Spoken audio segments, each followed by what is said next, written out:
그러니까 이스라엘 백성은 민족적으로 민족의 꿈을 잃어버렸습니다. 왜죠? 로마 제국이 예루살렘을 통치하고 있어요. 형식적인 율법의 책임만 남아있지, 제사 제도만 남아있지, 실질적으로 여호와의 영이 거하시고 하나님의 공의와 하나님의 은혜가 역사하는 그런 도시는 더 이상 아닌 겁니다. 예루살렘의 주인은 하나님이 아니었어요. 예루살렘의 주인은 빌라도였고, 그 빌라도는 로마 총독이었고, 그 빌라도를 통치하는 것은 로마 황제 시저였던 것이죠. 그런 민족적인 상처가 있어요. 또 개인적으로는, 공동체적으로는 자기 부모를 떠나서, 고향을 떠나서 다 예수님을 쫓아다녔는데 결국 그 예수님은 십자가에서 처형당하셨습니다. 그리고 공동체의 꿈은 산산조각 나버렸던 거죠. 해체가 된 겁니다. 3년 동안 정말 예수님을 메시아로 온전히 믿지 못했지만 그 예수님이 메시아가 아닐까, 민족의 구원자가 아닐까 하는 꿈을 가지고 3년 동안 예수님을 쫓아다녔는데 망했습니다. 예수님 부활하셨다 하지만 더 한심한 것은 그 부활하신 예수님이 자기가 말씀한 대로 천국으로, 하늘로, 아버지 집으로 올라가시겠다는 거예요. 그 뭐죠? 끝난 겁니다. 그것이 예루살렘이에요. 그런데 예수님 사도들에게 첫 번째 주신 말씀이 그 예루살렘을 떠나지 말라는 거예요. 여러분, 이 시대에 우리에게 주신 가장 큰 하나님의 가장 큰 복은, 은혜는 우리 가정이고 또 우리 교회예요. 이 세상에 많은 기관이 있고, 많은 집단이 있고, 많은 모임이 있고, 많은 조직이 있지만 다 그냥 땅의 조직입니다.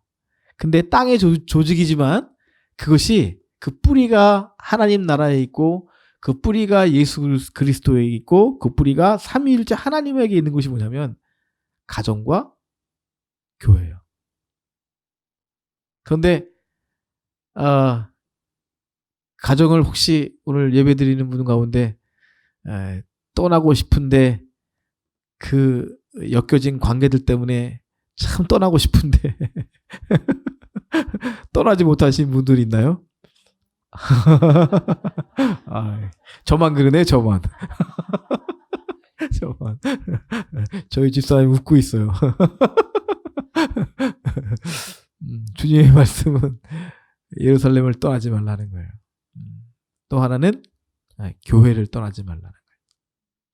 여러분, 예루살렘은요, 아무리 망했어도요, 예루살렘은 하나님의 언약이 있는 곳이에요.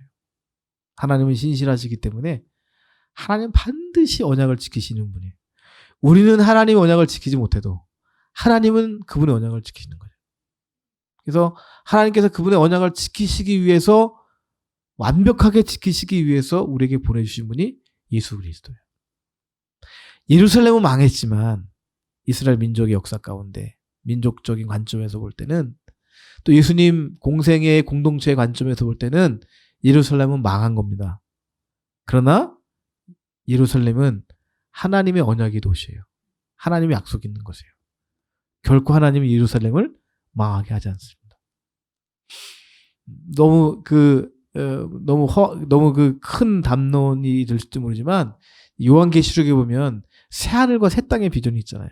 거기에 새 예루살렘이란 말이 나와요. 하나님께서 그리스도를 통해서 그 예루살렘에게 주셨던 그 모든 구약에 약속된 복의 말씀을 예수님을 통해서 다 완벽하게 이루신다는 거죠. 그것이 종말에 이루어질 새하늘과 새 땅이고 예루살렘이에요. 여러분, 이 예루살렘을 오늘 우리의 교회와 가정에 비유할 수 있습니다. 정말 우리의 가정들이 최근에 정말 뿔뿔이 흩어진 것 같은, 또 교회들도 참 힘을 잃어버리고 형식과 제도만 남은 것 같은 그런 모습을 우리가 보고 산다면, 그러나 그건 우리의 관점이고요. 하나님의 관점은 예루살렘처럼 우리의 가정과 우리의 교회는 하나님의 언약이 있는 것입니다. 우리는 가정을 그냥 이렇게 뭐랄까요? 이렇게 떠나고 싶고 또 교회로 그냥 떠나고 싶고 뭐 해체하고 싶고 그런 마음이 들잖아요. 근데 하나님은 그렇지 않아요. 하나님은 상처 있는 가정을 그리스도 안에서 완전하게 회복하시기를 원하시고 또 그리스도 예수 안에 있는 그 약속을 붙잡고 있는 자들에게는 오늘의 상황이 어떠하든지 간에 그 가정을 가장 행복하고 가장 은혜롭고 가장 완전한 가정으로 하나님은 반드시 회복해 주신다는 것. 그것이 바로 하나님의 언약의 가정이에요. 여러분, 여러분의 가정의 상황이 어땠든지 간에 그 언약을 믿고 붙잡고 놓지 말고 나가시기를 주의 이름으로 축복합니다. 교회도 마찬가지예요. 교회도 요즘 이렇게 교회들 가보면 왜 점점 교회가 텅텅 줄어가는지 예배실이 빈자리가 왜 이렇게 많아지는지 그리고 왜 노인들이 교회 그렇게 많은지 토기장의 집에 교회는 노인분들이 거의 없으시잖아요. 근데 제가 방문하는 교회마다 정말 20대, 30대, 40대 거의 없어요. 50대도 없고 이제는 교회계 주역이 60대, 70대, 80대인 거 아세요? 80대의 노인분들이요, 권사님들이요, 꾸역꾸역 그래서 82, 3, 4까지 교회 나와서 채워주세요. 한편으로는 고마우면서 한편으로는 이게 뭐야? 앞으로 어떻게 될 거야? 여러분 걱정하지 마시기를 바랍니다. 교회는 주님이 피값으로 사신 교회예요. 그 교회는 하나님의 언약이 있어요. 그런데 사람들은 때로는 주의 종들도 교회를 포기하는 경우가 참 많이 있어요. 그러나 교회를 포기하지 않고 그 포기하지 않는다는 것은 인간적으로는 포기할 수밖에 없겠지만 그러나 그리스도의 언약이 있기 때문에 끝까지 교회를 붙들고 있는 자 그런 사람들에게 하나님은 놀랍게 깜짝 놀랄 만한 부흥을 일으키시고 교회가 생명력을 회복하도록 반드시 하나님은 역사해 주실 줄을 믿습니다. 할렐루야. 그것이 하나님이에요. 그러니까 우리가 교회를 세우는 것이 아니고요. 우리가 신실한 것이 아니고요. 하나님의 교회를 세우시고 하나님의 교회를 세우시는 이유는 뭐냐면 그리스도 예수 안에서 교회의 회복과 교회의 능력과 또 교회가 이 땅에 그리스도의 몸인 것을 하나님 반드시 실천하셔야 돼요. 실행하셔야 돼요. 교회가 이 땅에 살아있는 그리스도의 몸이라는 거. 그걸 반드시 하나님은 실행하셔야 돼요. 왜냐하면 그렇게 하나님께서 언약하셨기 때문에. 오늘 여러분 가운데 혹시 앞으로 교회를 섬기실 분들 여러분 이 세상에서 가장 위대한 기구가 있다면 기관이 있다면 가정과 함께 교회인 것을 여러분 반드시 기억하시기 바랍니다. 이 교회 그리스도의 몸된 교회 이것을 붙잡는 자 이것에 자기의 삶을 드리는 자 이것을 위해서 헌신하고 봉사하는 자 하나님 반드시 복 주시고 하나님의 영광을 드러내 주실 줄을 믿습니다. 예수님은 그 예루살렘을 떠나지 말라는 겁니다. 아니 다 망한 것 같은데 이제는 소망이 없는 것 같은데 여기 뭐 볼 게 있다고 아직도 남아있으라는 거예요. 떠나지 말라는 거죠. 다 아시는 말씀이지만 아버지께서 약속하신 것을 기다리라. 이미 예수님께서 여러 번 제자들에게 말씀하셨죠. 나는 가지만 보혜사를 너에게 보낼 것이다. 그 보혜사가 너에게 오면 그 보혜사가 너희를 떠나지 않고 영원히 너희와 함께 하실 것이고 그리고 너희에게 죄가 무엇인지 의가 무엇인지 심판이 무엇인 것인지 아주 친절하게 완전하게 완벽하게 가르칠 것이다. 여러 번 약속하셨어요. 성령에 대해서. 그 성령을 기다리라 하는 것이죠. 5절 말씀 같이 읽겠습니다. 5절입니다. 시작. 요한은 물로 세례를 베풀었으나 너희는 몇 날이 못되어 성령의 세례를 받으리라 하셨느니라. 성령으로 세례를 받으리라 하셨느니라. 네, 답이 나왔죠? 예루살렘을 떠나지 말아야 되는 이유는 성령 세례를 받을 것이기 때문에 그리고 성령 세례가 임하면 그 꿈을 이뤄가고 생기를 이뤄갔던 예루살렘에 회복이 있을 것이고 생기가 넘칠 것이고 활력이 넘칠 것이고 하나님의 은혜와 하나님의 사랑과 하나님의 공의가 회복될 것이고 그러기 위해서 예루살렘을 떠나지 말고 성령으로 세례를 받으라. 예수님께서 말씀해 주셨습니다. 여러분 저와 여러분 대부분 성령 세례의 경험이 있습니다. 성령을 받았습니다. 성령 받은 증거는 뭐냐고 하면 가장 큰 증거는 내가 예수님을 믿는 거예요. 눈으로 한 번 본 적이 없어요. 눈으로 한 번. 그 누구도 예수님이 살아있다고 나에게 증명해 본 적이 없어요.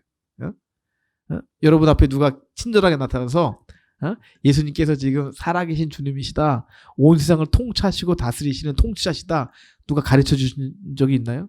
없죠. 근데 성령 받은 사람은요, 누가 증명해 주지도 않았는데 그걸 믿고 살아요. 그게 성령 받은 증거입니다. 여러분 예수님이 저와 여러분의 죄를 위해서 죽으신 걸 믿으시잖아요. 뿐만 아니라 하나님의 능력으로 다시 살아나신 걸 믿으시잖아요. 그게 왜 믿어지냐면, 혹은 교리적으로 그냥 받아들이는 차원의 사람도 있을 거예요. 믿음이 아니라. 그렇게 그냥 어려서부터 배웠기 때문에 그냥 자연스럽게 그걸 받아들이는 사람도 있을 거예요. 그 가운데서도 성령이 역사할 수 있어요. 그런데 그렇게 어려서부터 배워서가 아니라 아주 분명하게 확실하게, 그래, 예수님 살아계셔. 나를 위해서 죽으셨지만 지금 살아계셔서 내 안에서 말씀하셔. 나와 동행하셔. 난 맨날 예수님을 봐. 예수님을 경험해. 그렇게 말할 수 있고 그렇게 확신할 수 있는 사람은 성령 세례 받은 사람이에요. 여러분 다 성령 세례 받으신 줄을 믿습니다. 네. 그런데 문제 뭐냐고 하면, 저와 오늘 여러분에게는 그 성령의 세례는 받았지만 사도들처럼 그렇게 담대하게, 또 사도들이 갖고 있던 그런 높은 믿음의 차원에서 예수님을 믿고 예수님을 증거하고 예수님의 이름으로 기도하지 못한다는 거예요. 기본적으로 믿음은 있지만 우리에게 그 믿음이 그냥 나의 믿음을 지키는 정도의 믿음이지, 그 믿음을 가지고 세상을 뒤엎는, 아주 세상을 뒤엎어버리는, 양재동은 뒤엎어져야 됩니다. 너무 저녁 때 차가 많이 막혀요. 차를 없으면 되겠네요. 전철 타고 오면 편하겠네요. 아무튼 양재동 한번 뒤엎어야 될 것 같아요. 고속도로를 위로 놓든지 지하로 터널을 뚫든지 해갖고 도저히 안 될 것 같아요. 아무튼 우리가 나 자신의 믿음은 겨우 지켜가지만 양재동을 뒤집고 우리 리뉴의 목적 강남을 뒤집어 놓고 한반도를 뒤집어 놓는 그런 믿음의 역사는 아직 우리 가운데서 나타나지 않는다면, 우리는 오늘 예수님의 말씀에 귀를 기울일 필요가 있어요. 예수님 뭐라고 말씀을 하시는지 또 6절 계속 읽겠습니다. 6절 말씀 있습니다. 시작. 그들이 모였을 때 예수께 여쭈어 이르되 주께서 이스라엘 나라를 회복하심이 이때니까 아니. 7절까지요. 시작. 이르시되 때와 시기는 아버지께서 자기의 권한에 줬으니 너희가 알 바가 아니요. 네. 제자들이 나름 그 예수님을 믿고 있지만 성령이 충만해서 하늘나라의 능력을 온전히 행사하지 못한 이유가 있었어요. 오늘 이 본문에 나오는데요. 그 뭐냐고 하면 잡다한 세상에 관심이 많은 거예요. 예수님, 언제 이스라엘이 독립할까요? 회복할까요? 예수님, 다음번 이스라엘의 대통령은 누가 될까요? 정치, 사회, 문화, 경제. 저 여러분도 그렇잖아요. 요즘 그냥 그 스마트폰으로 해서 온 세상의 지식을 다 품고 살잖아요. 아마 저도 그렇고 다 대부분 그렇게 살 거예요. 그렇게 온갖 잡다한 것에 관심이 많은 거예요. 예수님, 이건 어떻게 돼요? 예수님, 저건 어떻게 되죠? 예수님, 언제 문재인 대통령이 탄핵될까요?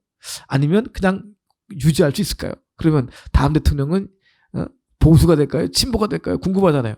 혹시 궁금해서 기도하면서 주님께 물어보신 분, 진지하게. 없죠? 없는 것은요, 중요한 질문이 아니기 때문에 주님께 안 물어보는 거예요. 정말 중요한 질문을 물어봐야 돼요. 저도 아직 물어보지 않았습니다. 저는 그저 하나님, 그래도 주께서 세우신 분이 문재인 대통령이라면 그저 탄핵당하지 않고 잘 버티게 해주세요. 그 정도 기도하지 더 자세히 기도를 안 해요. 더 자세히 기도를 안 해요. 예수님 뭐라 그러시죠? 좀 그런 거 좀 신경 쓰지 말아라. 때와 시기는 나도 잘 몰라. 심지어는 예수님 그렇게 말씀하셨잖아요. 오직 아버지만 아신다고. 예수님 모르시는 게 아니라 그냥 알고 싶지 않다, 말하고 싶지 않다, 이런 의미도 있을 거야. 근데 관심 갖지 말어. 정치, 사회, 문화 그거 세상은 세상이 알아서 해. 세상 걱정 너가 안 해도, 너희들이 안 해도 세상 걱정하는 사람 많어. 지금 얼마나 걱정하겠어요. 세상의 지도자들이 이 세상을 올바로 잡겠다고. 그거 너희가 알 바가 아니야. 신경 쓰지 마. 아니 전혀 뭐 모르고 살 수는 없지만 거기 너무 집착하지 마. 거기 너무 신경 쓰지 마. 그리고 주신 말씀이 오늘 마지막 8절 말씀입니다. 8절 말씀 같이 읽겠습니다. 시작. 오직 성령이 너에게 임하시면 너희가 권능을 받고 예루살렘과 온 유대와 사마리아와 땅끝까지 이르러 내 증인이 되리라 하시니라. 네, 참 8절 말씀 너무나 잘 아는 말씀인데요. 오늘 조금 이렇게 깊이 좀 더 들여다볼 필요가 있을 것 같아요. 성령이 너에게 임하시면, 아까 성령을 기다리라 말씀하셨잖아요. 그런데 예수님께서 제자들이 성령을 기다려야 되는 이유를 설명하신 거예요. 또 성령이 오시면 어떤 역사가 일어나는지를 좀 아주 자세히 설명하신 분입니다. 그 핵심을, 성령이 너에게 임하시면 첫째, 너희가 권능을 받을 것이다. 여러분 권능 받으셨나요? 여러분의 말 한마디에 사람들이 영향력을 받고 있나요? 여러분이 자녀들에게 한마디 말할 때 자녀들이 그 말에 순응하고 있나요? 아니 10마디 말하는데 그래도 2번은 들어주나요? 아니면 한 번도 안 들어주나요? 요즘은요 자녀에게 10마디 말하는데 한 번만 들어줘도 권능이 있는 거예요. 왜냐하면 자식들이 부모 세대보다 자기들이 훨씬 더 지식이 뛰어나다고 생각을 해요. 훨씬 세상 살아가는 방식을 훨씬 잘 터득하고 산다고 생각을 해요. 잘 안 들어요. 그런데 성령이 주시는 지혜와 권능을 받으면 자식과 소통하게 돼요. 성령은요 놀라운 소통의 능력이 있어요. 소통뿐만 아니라 그 권능이라는 것은 상대방에게 영향을 주는 겁니다. 그래서 내 말이 실제로 영향을 끼치는 거예요. 여러분 혹시 그 정도 수준이 아니라면 여러분에게 임한 성령의 수준이 깊지 않은 거죠.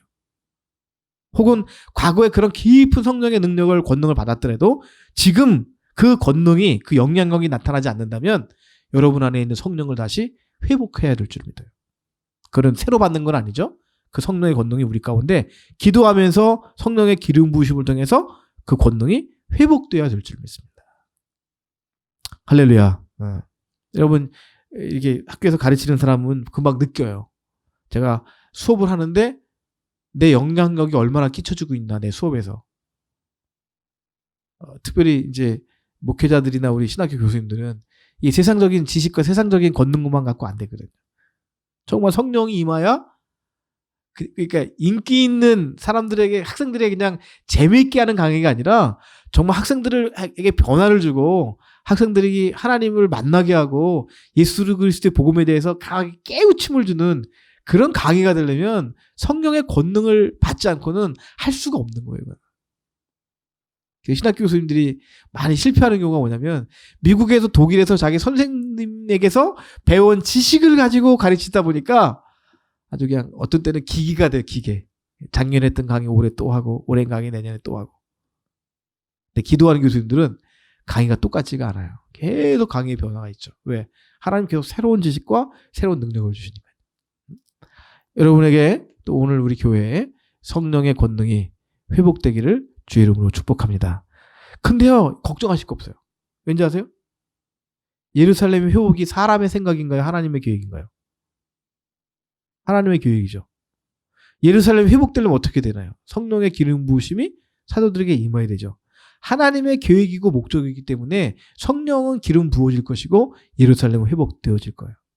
한국교도 마찬가지입니다. 우리 가정들도 마찬가지예요. 하나님의 언약 가운데 있다.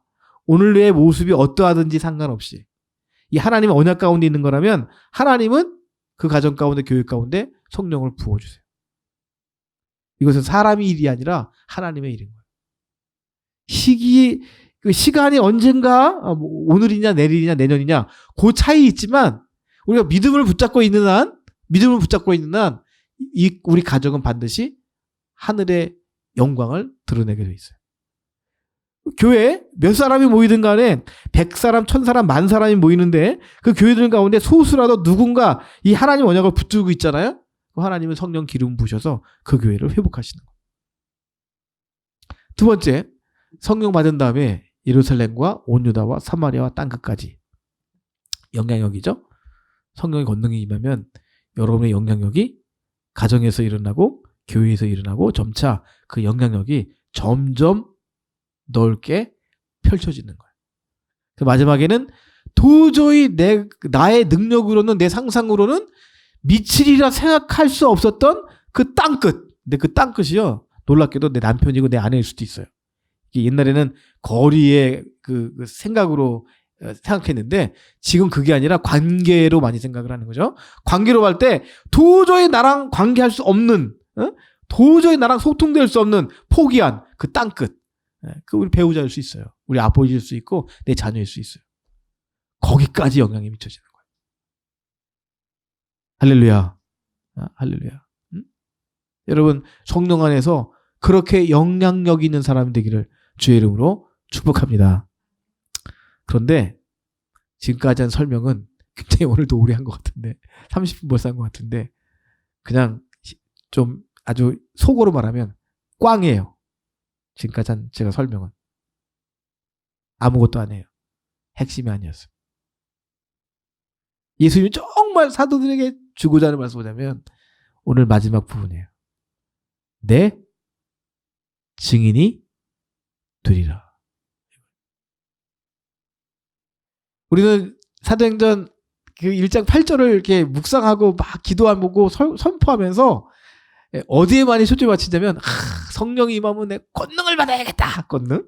두 번째, 땅 끝까지 가야겠다. 세상 끝까지 내 영향력을 성령의 권능을 받고 권능이 임하시면 땅 끝까지 가서 내가 영향을 행사하겠다. 거기에 놀랍게도 관심들이 많이 있었어요. 근데 정말 이 말씀을 깊이 깨닫는 사람들은 이 말씀의 핵심이 어디 있냐면 예수님의 증인이 되는 거예요. 예수님의 증인이. 이게 무슨 말이냐면요. 오늘 시작할 때 드린 말씀인데 예수님 본 적이 없잖아요. 한 번도. 만난 적도 없잖아요. 그런데 사람들을 만나면서 누구를 증언하냐면 예수님을 증언하는 거예요. 예수님이 이런 분이세요. 예수님이 당신을 구원하세요. 예수님이 지금 살아계셔요. 예수님이 다시 오실 거예요. 그런데 뒤로 가볼까요? 도저히 나랑 관계없는 사람, 땅 끝에 가서 예수가 누구라고 증언해요. 그 증언하는데 그냥 증언으로 끝나는 것이 아니라 그 증언에 능력이 있고 지혜가 있어갖고 사람들이 굴복하는 거예요. 예수님이 살아계셔요. 예수님이 부활하셨어요. 목적은 내 증인이 되는 거예요. 여러분 예수님의 증인으로 사시기를 주의 이름으로 축복합니다. 가장 행복하고 아름답고 완전한 주님의 부르심이잖아요. 네. 사도행전은 무슨 이야기죠? 이 이야기입니다. 사도들이 성령 받고 어떻게 예수님을 증언했느냐. 주제는 그거 하나예요. 예수님이 누구신지 복음이죠.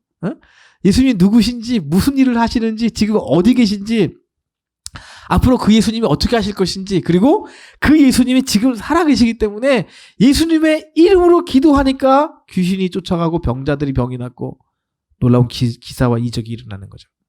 왜? 예수님이 살아계시니까. 그것을 증언하고 증언하면서 증언하는 사람은 증인이 되는 거예요. 증인. 증언하는 사람. 살아계심을 증언하는 증인이 되는 거예요. 여기 목사 안수 상관없습니다. 평신도와 목회자 구분이 없어요. 어린아이, 어른과 아이, 그런 남녀, 그런 구분 없습니다.